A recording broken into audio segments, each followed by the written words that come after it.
Trabajamos por la cultura de una Argentina nueva. Secretaría de Cultura de la Nación. Bueno, tratamos con este espacio de hacer recordar, hacer imaginar un poco lo que significa la parte de atrás del escenario, los bastidores, el mundo del actor. Estamos en junio, o sea que dentro de un mes, el 6, largamos este proyecto de las 100 ciudades, recordando quiénes somos. 100 ciudades cuentan su historia. Ya tenemos todo preparado. Este mes voy a viajar mucho, prácticamente voy a visitar casi todas las provincias. Vamos a salir por otro espacio tal vez, después les voy a ir informando. Y en el día de hoy en Todo Teatro tenemos un baluarte del teatro independiente, del teatro profesional y del teatro nacional, que es Onofre Lovero, seguramente todos los conocen, con el cual vamos a hacer un reportaje, y lo vamos a tener en la mesa redonda también con David Di Napoli, que los va a visitar en representación mía también en las provincias en este mes. Con Carlitos Pacheco tenemos tendencias. ¿Qué hay de tendencias, Susana? Las divas de México. Y también tenemos... hoy empezamos con el tema de los mimos, para poco a poco ir recordando que la fiesta, el Festival Latinoamericano del Mimo es en octubre, y vamos a ir anticipando un poco las novedades que vamos teniendo en esta disciplina que incorporamos a este programa Todo Teatro y que tiene que ver, por supuesto, con la Dirección Nacional de Teatro. Bueno, entonces vamos al próximo bloque y nos vamos viendo durante el programa. Seguramente yo voy a estar también, y Susana, en la charla con Lovero, y tal vez Nina también.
En este bloque de este programa de junio de Todo Teatro, digo junio porque recuerden que en julio estrenamos estas 100 ciudades que cuentan su historia, recordando quiénes somos. Y en este bloque de reportaje invitamos a un hombre de teatro que, ¿cómo les podría decir? Que a mí me parece muy importante que le hable al interior, o toda la gente de teatro, no solamente del interior, y que transmita su experiencia. Yo siempre pienso que una persona de teatro carga sobre sí, en su manera de ser, en su manera de hablar, en el sonido de su voz, todas las experiencias que ha cosechado durante su vida. Ese hombre es Onofre Lovero. ¿Qué tal, Lovero? Es raro hacerte un actor, hacerle un reportaje. Sí, a otro actor, ¿no? Pero pensamos con Susana la posibilidad de que toda la gente pueda escuchar tu impresión, el paisaje que vos has tenido durante toda tu vida del teatro que ha desfilado por tu experiencia y frente a vos. ¿Cómo has llegado hasta aquí y cuál es el futuro que vos le ves? Bueno, tomate todo tu tiempo. Sí, sí. Yo empecé a hacer teatro en mi casa, en la casa paterna. para desesperación de mi madre, porque como yo entonces no admitía un teatro sin telón, entonces echaba mano a cuanta colcha, a cuanta sábana, mamá se descuidaba y dejaba por ahí. Desgraciadamente mamá era muy ordenada, así que me costaba bastante encontrar esos elementos, pero contra viento y marea yo armaba el escenario. A veces trabajaba con mi hermanita de entonces, que por fortuna sigue teniendo 5 años menos que yo, y ella actuaba conmigo. No tenía vocación teatral, porque además oportunamente se recibió de pianista, es decir, de profesora de piano, y cuando llegó a casa con el título, le dijo a mamá: ¿vos querías que yo fuera profesora de piano? Sí, estoy tan contenta de que te recibiste. Bueno, aquí tenés el diploma. Y le preguntó a papá si ella podía considerar como suyo el piano que le había regalado. Es claro, es para vos. Bueno, entonces lo voy a vender porque a mí el piano no me interesa para nada. Sin embargo, ella me acompañaba y me sigue acompañando siempre. Pero nunca fue actriz. No, ni actriz ni pianista. No, absolutamente. Además lo digo con toda libertad porque ella ratifica estas declaraciones que yo suelo repetir. Bueno, pero ahí empezó mi carrera de actor, digamos. Después yo hice el bachillerato en el Colegio Nacional de Buenos Aires y el primer profesor de castellano que tuve era un dramaturgo bastante importante, don Arturo Jiménez Pastor. Y después tuve la fortuna de ser alumno del doctor Batisteza.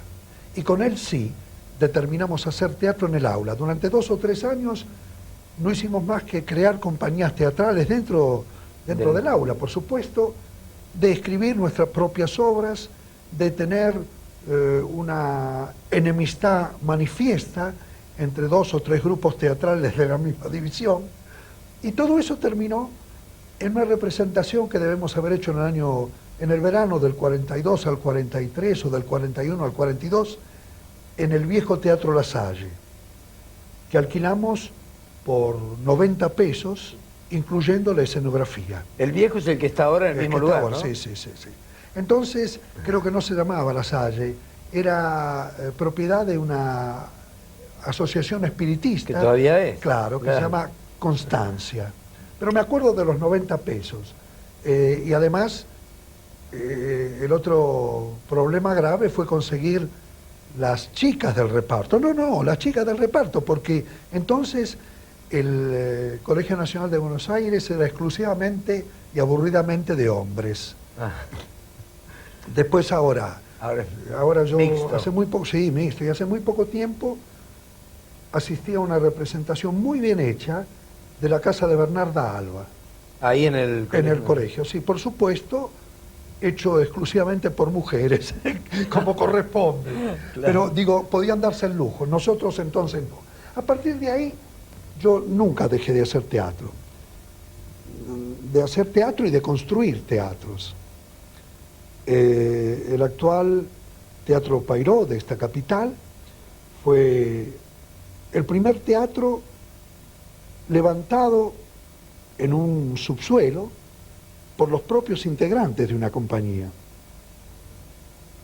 Realmente lo edificamos nosotros, con la dirección de un viejo y querido amigo mío, el arquitecto Anselmo Barbieri, y la colaboración de Saulo Benavente, que inventó... ¿Esto fue en qué año? Empezamos a construirlo en el año 52 e inauguramos en septiembre del 53 con 14 de julio de Romain Rolland, especialmente traducido por Héctor P. Agosti, con una escenografía muy interesante de Antón. Ah, claro, que también trabajó en televisión. Claro, después sí. Onofre, después vos sí. empezaste con un impulso, pero ¿por qué lo hacías ese teatro? ¿Vos pensabas que el teatro era un fenómeno que iba a cambiar algo de la sociedad? ¿Por qué lo seguiste haciendo sí, a partir de ese impulso del sí. cual hablas? Yo tengo que decir 2 cosas. Primero, porque a mí el oficio de representar, el hecho de representar era una vocación absolutamente cierta. Imagínate que yo tenía dos familiares vinculados con el teatro. Un tío materno, mi tío Juan D'Acunto, que además era mi padrino, que había sido un gran bajo cantante. Y un primo hermano mío, Alberto Rela, que fue un actor de cierto nombre, que trabajó mucho. Yo tenía admiración por los dos, fundamentalmente por mi tío Juan, que fue el primero que me introdujo de alguna manera en el teatro, porque después lo supe, yo era bastante díscolo, decía mamá, yo creo que era más que díscolo. Y parece que una forma de calmarme era contarme cuentos. Y tío Juan me contaba cuentos muy, muy interesantes, que después descubrí eran argumentos de ópera. Y me los ilustraba con arias de óperas, que yo aprendí como aprenden los chicos las cosas. Y bueno, entre los 6 y los 8 años, yo conocía prácticamente todo el repertorio italiano de ópera, el italiano. ¿Lo cantaba también? Lo cantaba. Para desesperación y alborozo de papá. Porque papá escuchaba siempre las transmisiones de las funciones de gala del Colón que se llevaban a cabo los viernes a la noche. Y bueno, claro, era un silencio de iglesia ahí. Pero cuando yo empecé a descubrir que esas cosas que yo oía a través de la radio tenían que ver con las cosas que yo aprendía con tío Juan, empecé a entusiasmarme y empecé a cantar al unísono con lo que transmitían. Y fui avanzando en ese campo hasta hacer las partes sinfónicas. Y entonces un día papá me dijo, mira Cachito, si querés cantar, cantá, pero no me haga la orquesta también. Eso, yo lo cuento siempre eso, pero fueron puntos de partida para apuntalar, digamos, mi vocación. Después, bueno, comprendí la importancia del teatro, es decir, la importancia de ese hombre que le habla al otro hombre, de esa cosa insustituible que es la presencia humana, con referencia a otro ser que atiende, escucha, a veces se manifiesta, pero casi siempre se manifiesta con un silencio muy importante. Es decir, uno no puede concebir el teatro hecho frente a un espejo, uno tiene que tener la presencia del público, y eso es tan importante. Y después me di cuenta realmente de cómo escuchaba, cómo participaba ese público y lo que significaba de alguna manera hablar a ese público desde el escenario o con las nuevas formas que se fueron incorporando. Digo, pero me refiero, la presencia inmediata del hombre hablándole al hombre es insustituible. Bueno, después mi militancia en el teatro independiente, la edificación no solamente del Teatro de los Independientes, que fue el primer nombre que tuvo el Teatro Pairó, sino algunas otras salas, como el que habilitamos en la calle Corrientes y Mario Bravo, el Teatro Popular de la ciudad, que también lo edificamos nosotros de alguna manera, ¿no? Porque nos regalaron madera, pero no madera cortada, madera lista para ser usada, nos regalaban madera, árboles, pilotes, y nosotros lo transformábamos, lo transformábamos en tablas y edificábamos teatro. No concebíamos el no tener el teatro propio. Hace muy poco tiempo estuvimos trabajando con los compañeros que hacíamos los despachos de Napoleón en Villa María, Córdoba. Y ahí, en una vieja panadería, y justamente en el lugar del horno está el escenario, habilitaron un teatro que bautizaron con el nombre de María Rosa Gallo. Entonces yo le decía a los compañeros lo importante de tener una sala, lo importante de poder presentarse en una sala, de tener un espacio propio, sea el que fuere. Uno de los primeros teatros, diría yo, que construí fue en el subsuelo del Café Paulista, que estaba en la calle Perú, y entonces Victoria, hoy Hipólito Yrigoyen. Mirá los años que tengo, que el nomenclador municipal era distinto todavía. Bueno, ahí en un subsuelo hicimos un teatro para Tinglado Libre Teatro, que en ese entonces estaba capitaneado por 3 autores muy importantes: José Armanio Cosentino, Juan Carlos Guerra y el inolvidable Aurelio Ferretti, el autor de tantas farsas. Y yo tuve la satisfacción de que Aurelio Ferretti me cediera la dirección de la primera obra. ¿El Cajero fue con...? No. La primera obra que se estrenó de Aurelio Ferretti fue La Multitud. Y era una tragedia moderna que yo dirigí y que pusimos en la que entonces era la Casa del Teatro. ¿Eso ya era el apogeo del teatro independiente o era los comienzos? No, el apogeo del teatro independiente después del movimiento que crearan Barletta, que continuara con el Juan B. Justo y La Máscara. El apogeo fue a partir de la renovación del Nuevo Teatro, de Fray Mocho, de los independientes. ¿Por qué se llamaba independiente? ¿Alguien lo puso o era una ideología que decía que esa palabra independiente? Independiente de toda vinculación comercial. Es decir, nosotros producíamos los espectáculos, nosotros intentábamos vendérselo al público, nosotros construíamos las escenografías, trabajábamos en el vestuario, éramos independientes de todo. Eso fue el origen de la palabra, porque ideológicamente sí, estábamos al servicio de lo que llamábamos nosotros el buen teatro, de lo que significaban los nuevos autores que no tenían cabida en el teatro comercial. O sea, ustedes tenían un objetivo como movimiento. Por supuesto. Fundamentalmente, llevar adelante un teatro distinto, un teatro donde los actores tuvieran una preparación. Estos teatros tenían sus propias escuelas de teatro, donde se enseñaban los rudimentos de la expresión corporal, de la actuación, en fin, una serie de cosas, y se incorporaba también una proyección de cultura general. Es decir, la gente se preocupaba por leer, por acercarse a las obras de una manera más profunda y sobre todo por dar cabida a los nuevos autores argentinos. ¿Los consiguieron esos objetivos? Yo creo que está a la vista, por ejemplo, uno, que es el de los autores. No hay autor en los últimos 50 años y un poco más que no provenga del teatro independiente. Y yo diría que toda esa decisión de renovar el teatro parte también de ese movimiento. Después fue un movimiento que además no solamente se proyectó a todo el ámbito de nuestro extenso país, sino que también tomó forma en toda Latinoamérica. Toda Latinoamérica.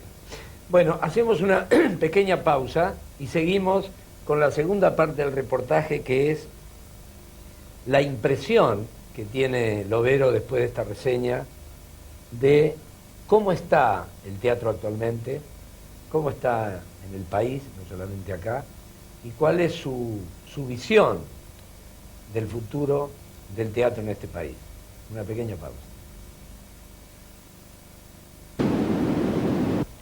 Desde siempre el teatro latinoamericano ha mostrado una preocupación por la justicia social y al cabo de la historia muchos han sido los textos o las experiencias de creación colectiva que han abordado temas relacionados con esta situación. En la última década toda la técnica de la creación colectiva ha empezado a desaparecer y asoma una nueva forma, en este caso que en varios países se denomina la carpa y que en realidad para nosotros es más común decir el cabaret. Una de las directoras más fuertes en esta tendencia es la mexicana Jesúsa Rodríguez, que tiene una sala denominada El Hábito, y donde generalmente con elenco de mujeres suele tirarse en contra de la Iglesia y del poder político de su país. Jesúsa es una mujer de aproximadamente 40 años con muy poca experiencia en cuanto a la formación teatral, pero que desde hace muchos años viene trabajando en distintos estamentos del teatro, sea la escenografía, la actuación o la dirección. Pero no solamente la crítica está en sus espectáculos, a veces también opta por trabajar la ópera y los clásicos, haciendo por supuesto adaptaciones muy particulares. En casi todas sus propuestas escénicas es notable ver cómo goza a objetos tradicionales en la cultura mexicana, como por ejemplo los esqueletos, los monumentos pertenecientes a importantes dioses o a valores folclóricos a los que en general se les rinde culto. Cielos de Abajo es un espectáculo que últimamente está saliendo en gira y que presenta el grupo de Jesúsa Rodríguez, que se llama Las Divas. En él comparte el escenario con una argentina que además de actriz es compositora, Liliana Felipe. Ella es original de la ciudad de Córdoba. También aquí en Cielos de Abajo vemos como las dos intérpretes gozan, se ríen, trabajan con todos estos elementos que decíamos antes, objetos de culto, a los cuales los ponen en situaciones casi grotescas o muy ridículas. Ella, Jesúsa Rodríguez, se define como una intérprete o como una creadora muy poco fuerte, pero en todo el continente se la considera como una de las figuras más potentes de la escena contemporánea latinoamericana. Bueno, hoy en Todo Teatro vamos a presentar un espacio nuevo que seguramente va a durar, tal vez programa por medio, desde aquí hasta que se realice el Festival Latinoamericano del mismo. Carla y Willy van a estar con nosotros, Saba y también, y después le van a presentar hoy el primer trabajo de mimos. Carla y Willy lo van a presentar. Y van a hacer caras que las van a ver cada tanto, porque van a informar de cómo se va desarrollando todo este festival desde aquí hasta su realización, que sería en octubre. Entonces lo dejo con Carla, con Willy y con el mimo de hoy. Gabriel Espinosa se llama el mimo de hoy. Muy bien, muy bien. Bueno, resulta un poco paradójico tal vez hablar de mimo, ¿no es cierto? Porque supuestamente los mimos no hablan, pero a veces es necesario hacerlo. Estamos acá para anunciarles la realización del 8º Festival Latinoamericano de Mimo, que se va a hacer en el lugar que mi compañera le va a decir. Bien, este congreso y festival es el 8º que se hace después de una serie de 7 festivales y congresos que se hicieron desde el año 73 hasta el año 92. Este año, gracias al apoyo de la Secretaría de Cultura y al apoyo de la Dirección de Teatro, vamos a poder hacer el 8º congreso y festival en un barrio de San Telmo, en el barrio de San Telmo que se eligió, en algunos teatros como el Margarita Xirgu, el Auditorio Lift, el Espacio Gieso y algunos otros espacios alternativos. Este congreso se va a realizar entre el 15 y el 20 de octubre del 96 y hasta el 31 de julio está abierta la inscripción para todos aquellos mimos de todo el país que estén interesados en participar. Además de o sea, que esto se realiza por medio de la Dirección de Cultura y la Dirección de Teatro, nosotros somos de la Asociación Argentina de Mimos, que formamos una comisión que organizamos este 8º Festival Latinoamericano. Bueno, desde ya quedan invitados toda la gente que se dedique al mimo a concurrir, a recibir informes en esta dirección. Repítila, por favor. Sí. Sí. Agüero 2502, tercer piso, Capital Federal. Los teléfonos son 805-9887 y 806-8288. Los días martes de 11 a 13 horas y los jueves de 17:30 a 19:30 horas. Bueno. Eso es la Biblioteca Nacional, ¿no? Exactamente, usted lo ha dicho. Bueno, como resulta un poco paradójico redondear, hablar de mimo, entonces mejor que hacer mimo. Y para eso, nuestro compañero Gabriel Espinosa nos va a hacer una parte, un fragmento de su obra Urbano Ave. Lo dejamos con él. Suerte, compañero.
Bueno, tenemos aquí en esta mesa a David Napoli, actor, Nina Cortese, Onofre Lovero, ya presentado como actor y director.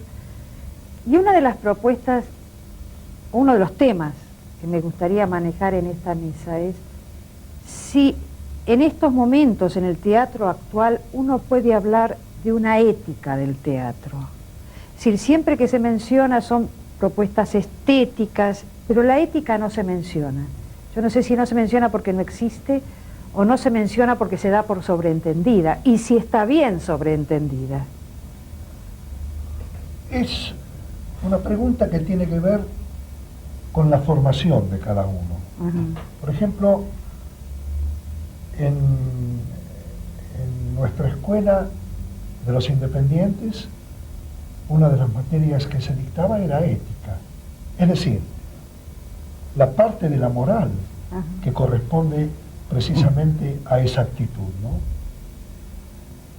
Yo no sé si se puede generalizar la pregunta y si se puede contestar también en forma general. Yo creo que hay gente que ha respondido cabalmente a una ética a lo largo de toda su vida, y hay otra gente que no se ha preocupado por ello. Eso no tiene nada que ver con las virtudes intrínsecas del oficio. Es decir, uno puede ser un excelente actor, un gran director, y no tener ninguna preocupación ideológica, no hablo de política, ideológica.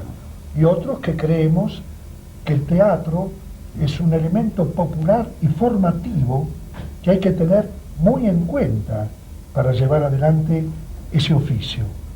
No se puede uno poner de espaldas a la ética y decir, bueno, muy bien, yo total hago un buen trabajo, a mí no me preocupa si esta obra sirve a tal cosa o sirve a esta otra. Yo creo que dentro de ciertos parámetros, los que hemos hecho de la ética, o diría yo, más simplemente de la conducta, una preocupación, la hemos tratado de defender a capa y espada, hasta la medida de lo posible, y a veces nos hemos extralimitado. Y cuando digo extralimitado, no es que yo personalmente me arrepienta de haberme extralimitado. Fueron épocas en que de pronto la preocupación ideológica era señalada como un hecho subversivo. ¿Vos qué opinás, Nina? Bien, yo pienso que ahí hay entre, y lo dijo bien recién Onofre, el que hace del teatro un oficio y se sirve del teatro para su propio placer, para su propia vanidad, para su propio progreso económico, para su propio lucimiento, no es lo mismo que el que toma el teatro como un servicio. Y en eso está. Cuando se sirve al teatro, cuando uno es un servidor del teatro, la ética está implícita. El teatro es algo mucho más importante que el éxito o el triunfo personal. No sé qué te parece. ¿Vos lo ves así, David? Sí, yo tomo un poco lo que dice Onofre y también lo que dice Nina. A mí hay una parte como el tema de la ética, casi yo lo dividiría, si bien es un mismo tema, ¿no? Es un mismo tema, se tiene ética o no se tiene ética. Pero quiero decir, el tema de la ética, por ejemplo, durante una gran parte de mi trayectoria como actor, actor de una generación, y formándome en la década del 60, yo empecé a hacer teatro en 58, 59, en el Nuevo Teatro, digamos, esto estaba muy vinculado a responder a que el teatro fuera, digamos, un lugar casi como un lugar de batalla, de dar ciertos mensajes a la sociedad, que cumpliera con ciertas facetas que tenían que ver con el conocimiento, digamos, con una cantidad de cosas que arriba ese momento. Yo, por ejemplo, una de las primeras cosas, yo empecé a hacer teatro, el Nuevo Teatro, estaba estudiando, y acá lo tengo a Onofre, y al poquito tiempo de estar estudiando, hubo un atentado en el Teatro de los Independientes, donde estaban haciendo el otro Judas y Enterrado a los Muertos, Sí. creo. Y yo como alumno de teatro fui junto con otros compañeros más al Teatro de los Independientes, lo vi, me acuerdo, Onofre, obviamente no se acuerda en ese momento, pero fuimos una cantidad de gente a ver si podíamos servir en algo y demás, ¿no? Había, quiero decir, como una actitud de defensa, sí, la actitud solidaria, claro, de un lugar, ¿no? Pero como ustedes una... lo están poniendo un poco Es como una una cuestión parte. casi de proselitismo. No, pero por eso hablo de Yo una lo que parte. te quiero no, decir, iba a hablar de Onofre, otra parte después, ¿te acordás que cuando un actor que estaba en un teatro independiente pasaba Sí. a la calle Corrientes, Sí. Se ya olvidaba. se había perdido, ya era alguien que estaba, ¿te acordás?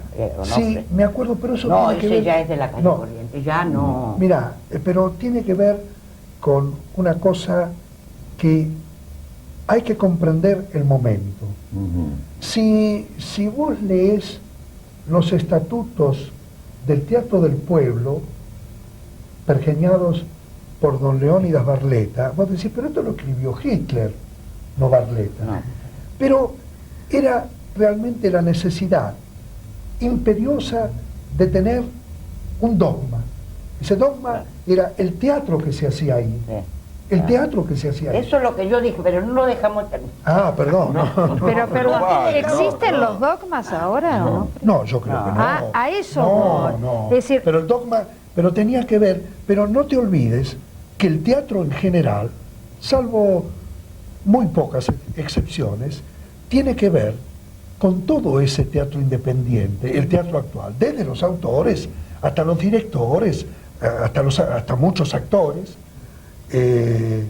Y es decir, es como si el espíritu del teatro independiente se hubiese enseñoreado del movimiento teatral en general. Y entonces ya no tiene sentido esa cosa dogmática que se tenía que trabajar ahí, se tenía que vivir de otra cosa. Para Barletta, por ejemplo, era absolutamente imposible que un actor ganara un dinero para poder sobrevivir a partir de su profesión. Era así. Era así. Totalmente. Era así. Claro, porque entonces vos te servías del teatro en vez de servirlo, que es lo que yo acabo de decir recién. Exacto. Después se fueron, digamos, limando muchas asperezas.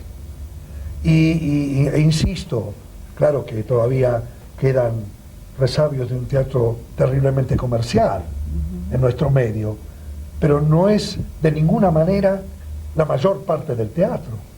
Si nosotros hacemos una visualización muy rápida de lo que pasa actualmente en las carteleras, vemos con verdadero beneplácito que al margen de ciertas altibajos hay un deseo mancomunado de hacer un buen teatro. Y eso es lo importante. Te dejamos exponer tu Perdóname, segunda parte. perdóname, David. Pero si estamos para yo dialogar. fui la culpable. No, yo cuando hablaba de dos que quería resaltar un poco una parte que es inevitable, como por lo menos en la cabeza estaba asociado este tema de la ética. Yo digo que en este momento hay una situación que yo la vinculo más a la, digamos, a lo profesional, ¿no? Al tema ya del trabajo del actor, del oficio de actor, ¿no? Del laburo de actor. Y acá yo digo, la ética, entre otras cosas, pasa por dar cumplimiento, digamos, como para ejercer el oficio, digamos, más allá de cómo salga, con todas las de la ley. Digamos, como actor cumplir con lo que uno tiene que cumplir, desde sus obligaciones, desde el tema con el público, del tema de esto, independientemente después cómo salga desde el punto de vista exitoso o no. Porque acá también, por eso quería hablar, si uno lo vincula al ideológico y el tema de la ética además, yo no voy a dar nombres, pero todos sabemos que muchas veces ha pasado, que en aras por ahí muchas veces de un producto ideológicamente potable y aparentemente progresista y demás, muchos actores y directores no cumplimentaban el oficio y la situación de trabajo. Y de golpe se creaban condiciones de trabajo que parecían de las minas de Asturias en sus peores momentos. Es lo que digo, lo que entonces, decía esto también hay. Y de golpe, aparentemente en un producto de más entretenimiento, que vale y todo esto demás, desde el punto de vista del oficio y de la ética del cumplir como actor en eso, uno veía que había un servicio realmente, ¿no? Muchas veces hay que diferenciar también el producto que uno quiere exponer y las condiciones internas, y muchas veces los no cumplimientos. ¿no? Yo creo que este es un tema que da para mucho, pero que a mí me interesa particularmente, porque si bien hubo todo un movimiento que fijó unas pautas, yo no sé si los jóvenes de ahora la tienen tan clara. Y a mí me gustaría convocar en una mesa a teatristas jóvenes y a teatristas Claro, de la ahí depende, Susana, de la formación. Claro. Es decir, pero ¿quién forma ahora? bueno, por eso te digo, acá hay dos planos, digamos, hablando en general. Uno que son los maestros de verdad, los maestros que han enseñado su experiencia, han proyectado su oficio, su capacidad, su talento y su posición ética. Y están los que han hecho de la enseñanza un vil comercio, diría yo. Claro. Bueno, eso creo que a eso tendríamos que apuntar nosotros en cuanto a la aclaración. Está bien. Porque yo accidentalmente estoy ahora trabajando en el Teatro Andamio y veo la gente que está formada en la escuela de Alejandra Buero. Bueno, tiene una formación ética que es robusta, que es importante, que no se van a confundir entre lo que significa una aproximación a la televisión y lo que es el teatro, lo que significa un servicio social y lo que es una mera comercialización del oficio, ¿no es cierto?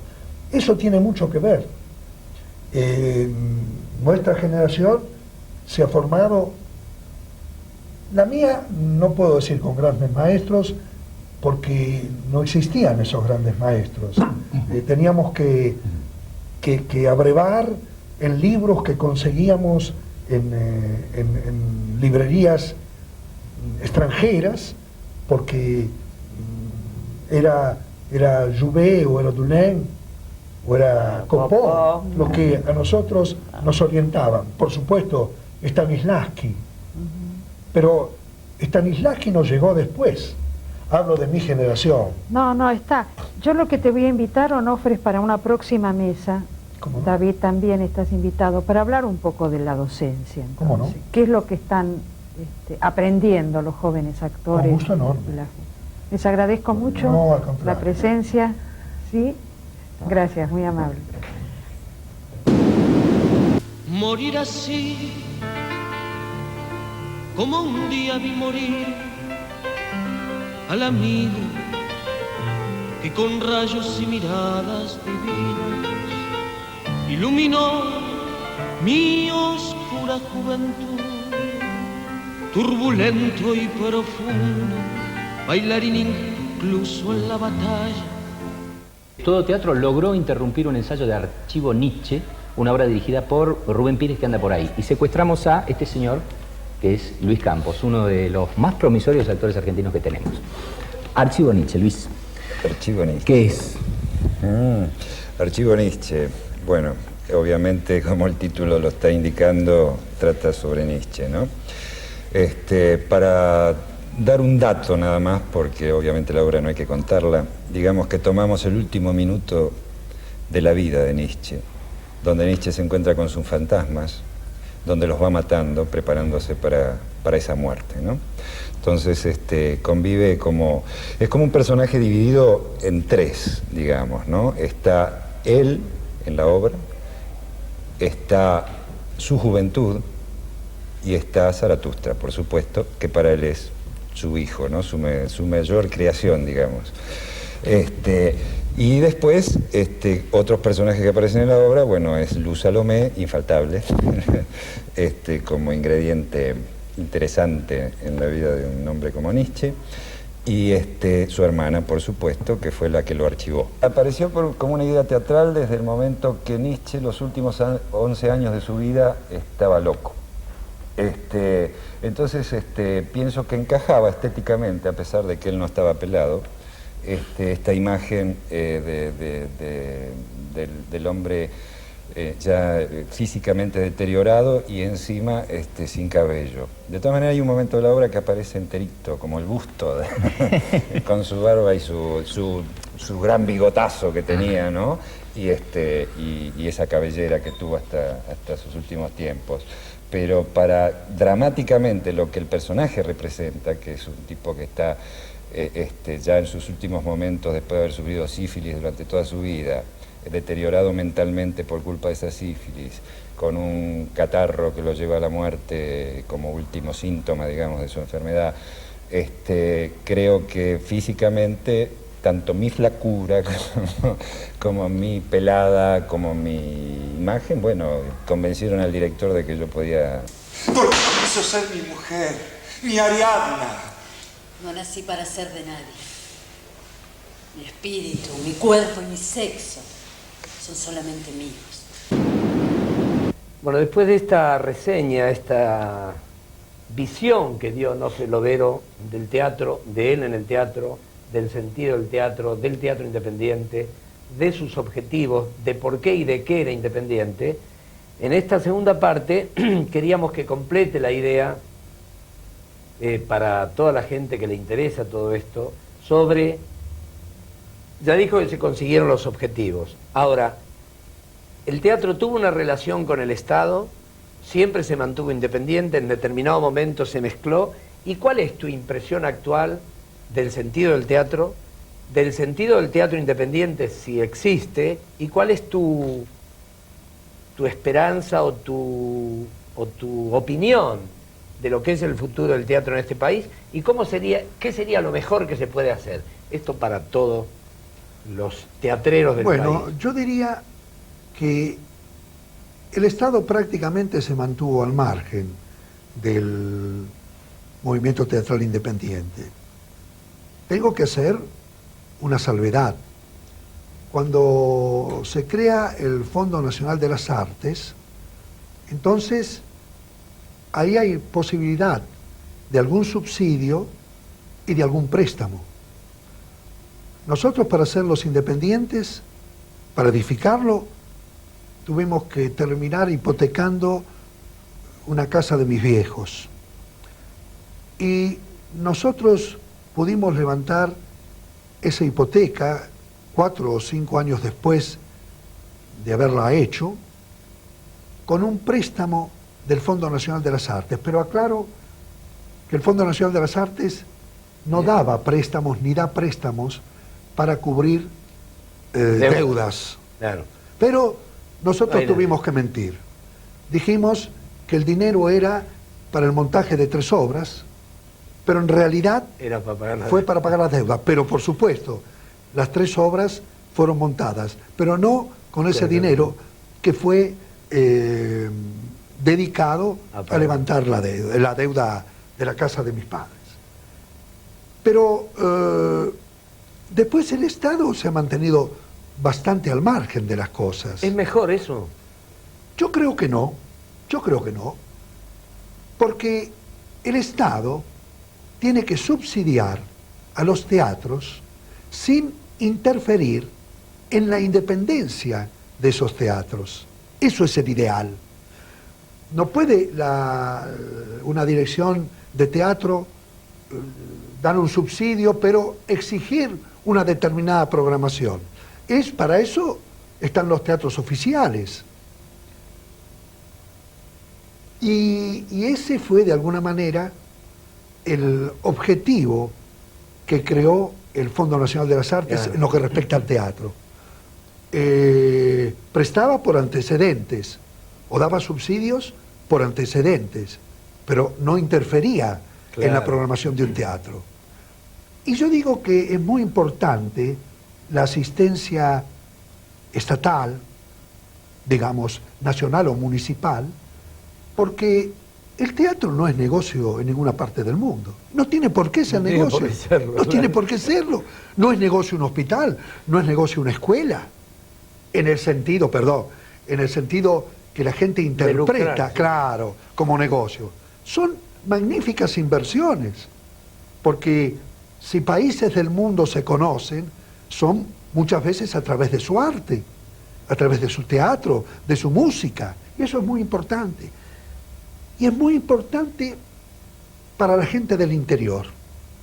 El interior debe seguir luchando, porque hay un gran movimiento teatral en todo el interior del país. A mí, a veces cuando viajo, me sorprende el movimiento teatral del interior del país. Y con espectáculos que yo he visto esporádicamente, por supuesto, pero de muy, muy buen nivel.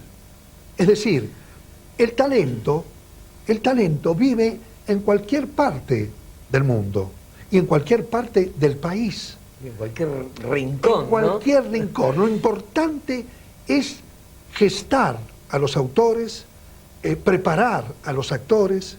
Yo creo que de pronto es muy importante la asistencia técnica que se le brinda al interior. Creo que eso es fundamental, porque de pronto pueden acercarle ideas para canalizar lo que ellos ya están gestando, ¿no? Para decir, mirá, ustedes piensan esto muy bien, este es el camino, este otro. Está muy bien lo que hacen con el cuerpo, pero vean de fundamentar la expresión oral. Es decir, ese tipo de cosas que lo da la experiencia. O sea que sos absolutamente optimista como toda tu vida con respecto al futuro del teatro. Absolutamente. Pero ¿cómo no voy a ser optimista? Digamos, conociendo la historia del teatro, que desde Grecia le daban el punto final, el ultimátum, hasta ahora, lo que pasa es que la gente confunde crisis con negatividad, y no, la crisis es un movimiento de pronto creador, un nuevo movimiento, una cosa vanguardista. Claro, nosotros que hemos asistido a lo largo de casi 60 años a los hechos teatrales, entonces sabemos muy bien cuál es el lugar que le corresponde a cada uno.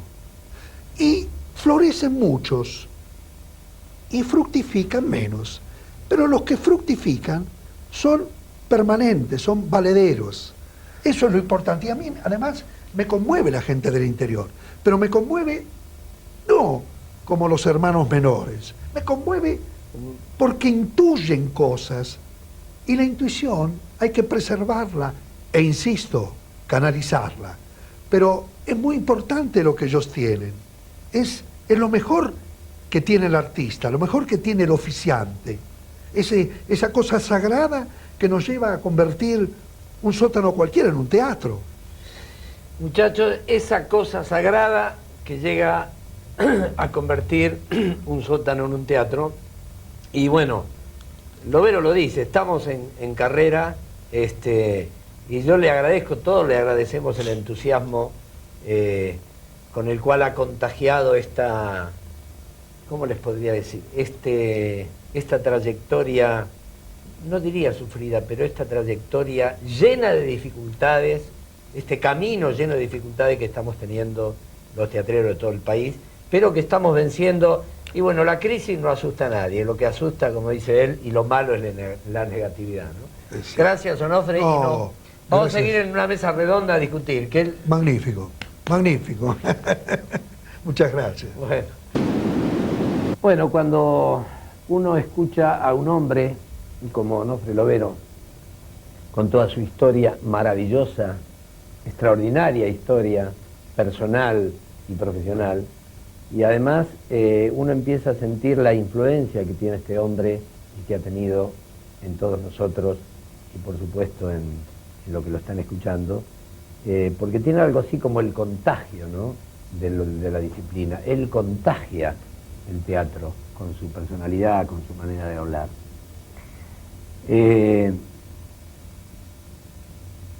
Vamos a ir a Río Negro. Creo que la semana del 15 o del 16, o sea que Río Negrinos o Río Negrense, no sé, Río Negrense, espérennos ahí, nos vamos para allá. Y Formosa, vamos a ir, fíjense que me atrevo a decirlo, vamos a ir el otro fin de semana, o sea, 20, 21, 22, vamos a Formosa. O sea, los próximos 2 programas los vamos a grabar, uno en Río Negro y el otro en Formosa. Y yo les voy a ir anticipando después en qué otras provincias vamos a ir. Bueno, nos estamos acercando a las fiestas de las 100 ciudades, o sea que espero que ya en el próximo vamos a tener algunos pequeños avances de los espectáculos que vamos a ver, no solamente de las provincias donde vamos, sino que también, vuelvo a decir, traten de enviarnos algún cassette o algo para que tengamos material, aunque sea fragmentos de lo que se está haciendo con estas 100 ciudades que cuentan su historia. Bueno, y hoy Todo Teatro también ha contado su historia de hoy. O sea que nos vemos en el próximo, allá en Río Negro.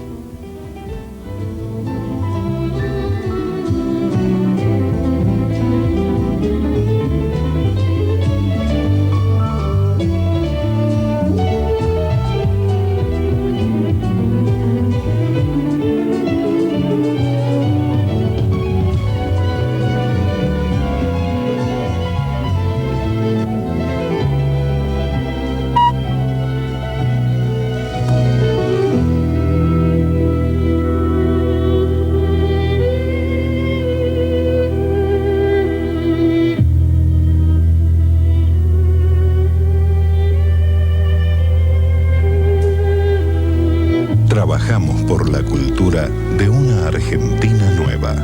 Secretaría de Cultura de la Nación.